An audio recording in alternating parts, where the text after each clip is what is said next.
اللہ کے نبی صلی اللہ تعالیٰ علیہ وسلم فرماتے ہیں کہ جب کبھی میرا امتی مجھ پر سلام بھیجتا ہے، جب کبھی، یہ حدیث میں ہے، جب کبھی میرا امتی مجھے سلام بھیجتا ہے میں اس کے سلام کا جواب دیتا ہوں قیامت تک۔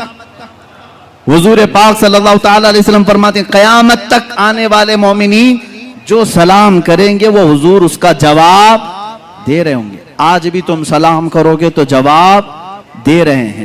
اب جواب دینے والے کے لیے حاضر ہونا ضروری ہے۔ سلام کس کو کریں گے آپ؟ سلام کس کو کریں؟ اندھا دھند سلام کریں گے آپ؟ ہمارے سامنے جو ہے اسے سلام کرتے ہیں، اور جواب بھی سننے والا دیتا ہے۔ اور میرے آقا فرما رہے ہیں میں اپنے ہر امتی کا جواب دیتا ہوں۔ یہ روایت ہے لیکن بڑی کمزور ہے، اس میں آمش مدلس ہیں اور آن سے روایت کر رہے ہیں، سماع کی تصریح نہیں ہے۔ اور ایک یہ جو روایت ہے اس میں تو مروان السدی جو ہے وہ کذاب راوی ہے۔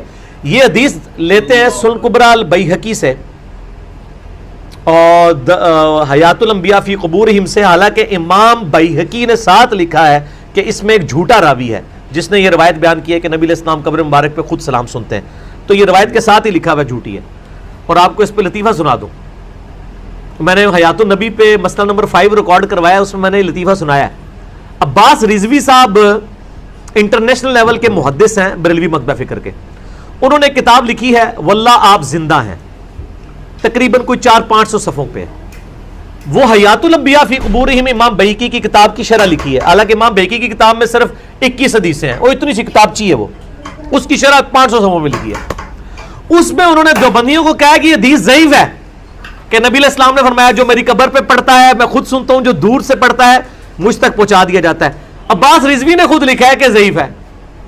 صحیح روایت ہم آپ کو بخاری سے بتاتے ہیں 1010 کتاب الاستسقاء چیپٹر میں، کہ حضرت عمر کہتے ہیں اے اللہ جب تک تیرے نبی ہم میں موجود تھے انا کننا نتوسل الیک، بے شک ہم حضور کا توسل کرتے تھے اللہ تیری طرف، ان کی دعا کروایا کرتے تھے۔ اب ان کے بعد ہم ان کے چچا کو دعا کے لیے لے کے آئے، ان کی دعا کی برکت سے بارش نازل فرما، بارش نازل ہو جاتی تھی۔ میرے آقا صلی اللہ تعالیٰ علیہ وسلم کے آنے کا ادب و احترام مدینے والوں نے بھی کیا تھا۔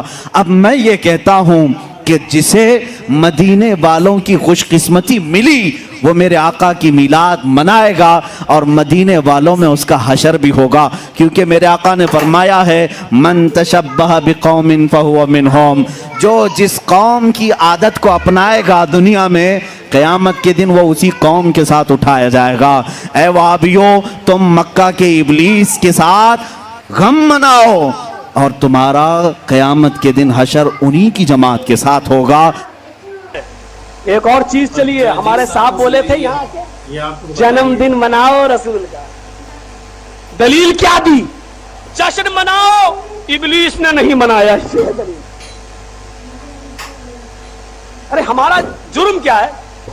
ہاں ہم آپ سے صرف اتنی سی بات کہتے ہیں کہ جنم دن اگر منایا گیا ہے یا جائز ہے تو کسی ایک صحابی کی دلیل دے دو، منانا شروع کر دیں گے۔ ہم تو بڑے پیار سے ایک بات کہتے ہیں، اللہ کے نبی صلی اللہ علیہ وسلم جب اس دنیا سے پردہ نہیں کر گئے، جب نبی اکرم کی روح اعلی علیین کے اندر داخل کر دی گئی اور اعلی علیین کے اندر بھی دارالکرامہ کے اندر داخل کر دی گئی، جب آپ اللہ کو پیارے ہو گئے اور جب آپ اس دنیا سے رخصت ہو گئے تو حضرت ابو بکر صدیق خلیفہ بنائے گئے۔ اسی وقت دفن ہونے سے پہلے 2 سال ان کی خلافت رہی۔ بس ایک دلیل دے دو، 12 ربیع الاول نبی اکرم صلی اللہ علیہ وسلم کے انتقال کے بعد ابو بکر کے زمانے میں 2 مرتبہ آیا اور 12 تاریخ اس کی 2 بار آئی۔ مجھے صرف ایک دلیل دے دو، ابو بکر صدیق نے کبھی اپنے گھر میں روشنی کی ہو، کبھی اپنی مسجدوں میں ہری جھنڈیاں لگائی ہو، کبھی جشن منایا ہو، چراغاں کیا ہو، یا پھر یہ بتاؤ کہ ابو بکر صدیق کو محبت نہیں تھی؟